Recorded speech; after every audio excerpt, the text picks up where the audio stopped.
It's time we properly talk about AI art. If you've been on social media recently, you've probably seen a lot of talk about AI generated art. And to understand the severity of these issues, you've got to understand what's surrounding the AI art and how it works to create a piece. When AI creates a piece, it doesn't generate that content out of thin air. Instead, there needs to be an input in order for there to be an output. In the big picture, machine learning companies such as like Stability AI generate profits from high quality media, and the creation of this media depends entirely on training their AI on specific data sets. These images are made by assembling visuals to produce a final result that looks acceptable. That's how AI systems work. All you have to know is that for an image to be generated, there has to be a data set, and that's where the problem comes in.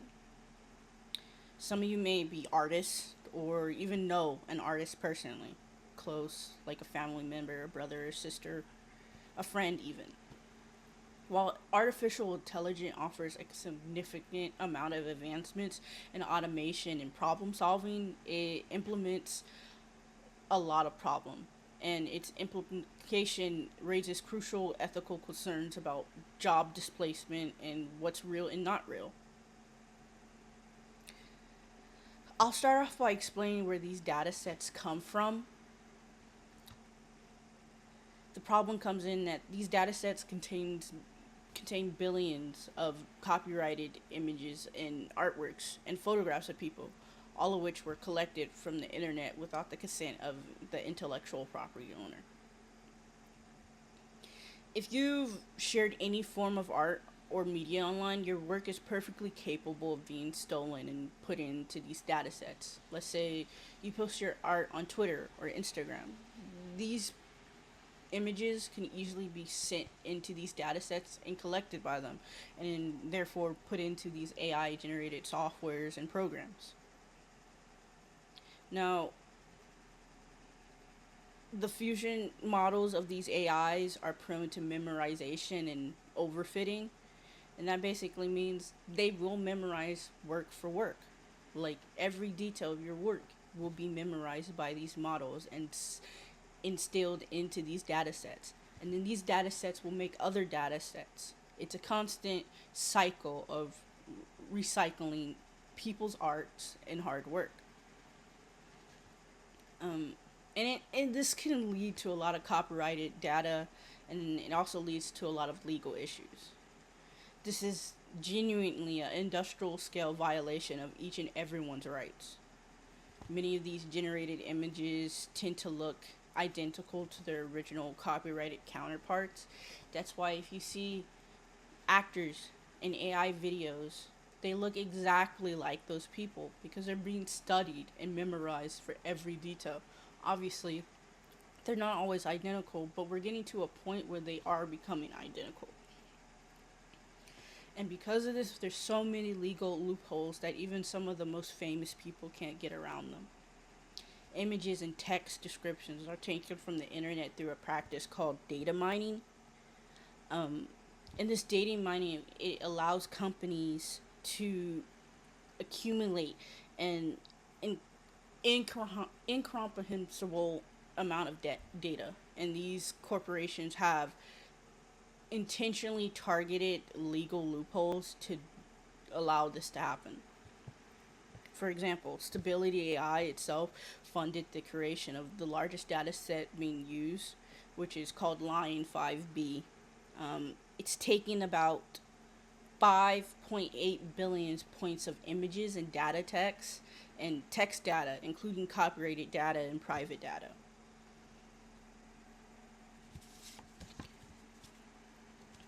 The pretext of research for these corporations behind the funding of this research quickly turned into a commercialized product, which is now included. It includes Dream Studio and Stable Diffusion.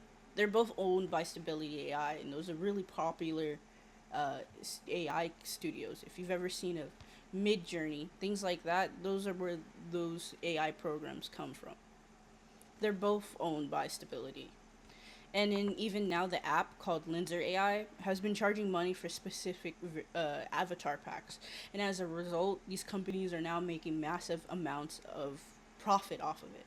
If you've ever heard of NFTs, that's kind of where the AI comes from as well.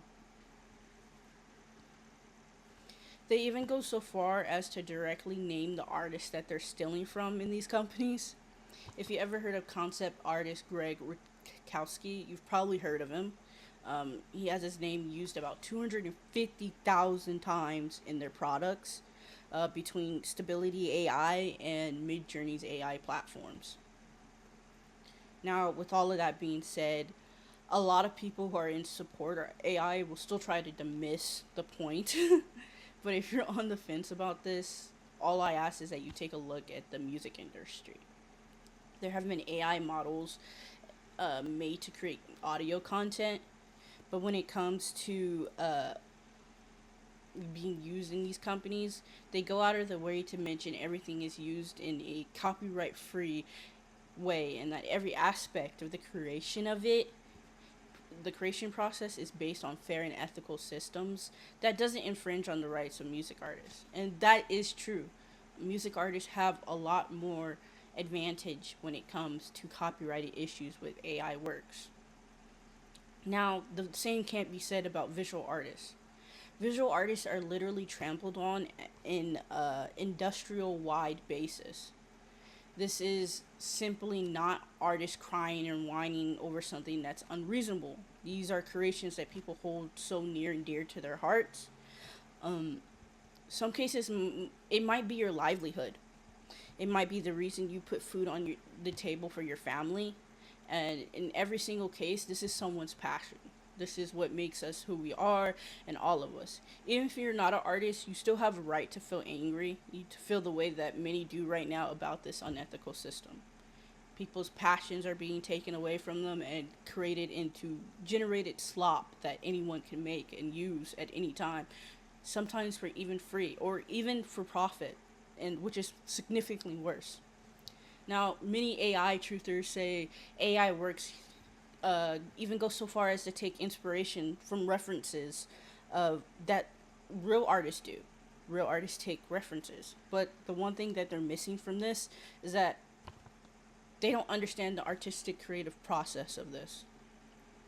And number two, they don't understand how AI works. AI directly takes data from a data set and is able to create a perfect replica humans simply cannot and recreate. And if you point out the examples of forgery in the art world, usually with other artists, the practice is highly frowned upon. A human has to literally look at inspiration process in their minds to create something, and they combine it with their life experiences or with the way they feel or how they approach every single brush of a pen stroke or a pen stroke. Now, because of that, it's difficult to stop your work or someone else's work from being stolen. But there are many ways on how you can stop the use of AI. Now, when it comes to things like that, if you post online, an easy way that you can stop your work from being taken is to mark your work where it can be visibly seen, like a watermark. Put your name on your work. Put it in a transparent font on top of your work. That's an easy way to stop AI from directly taking it. Things like watermarks, or a clear statement of what your work's intent is about. Stop using apps that produce AI content.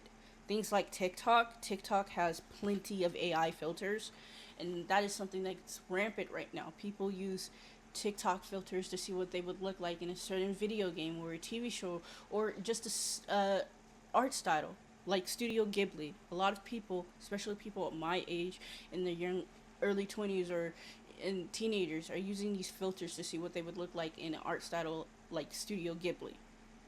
That is a industry that's a company that is 40 years old, built off of hard work and passion. Things like that could be easily stopped if we stopped allowing ourselves to indulge in easy dopamine rushes from these small pieces of generated media. And also, stop using ChatGPT. This lacks creativity. It shows that you don't know what you're doing or what you're writing when you create things or when you put a prompt into these systems.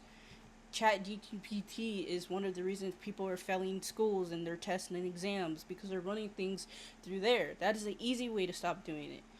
Just look inwards for content like that.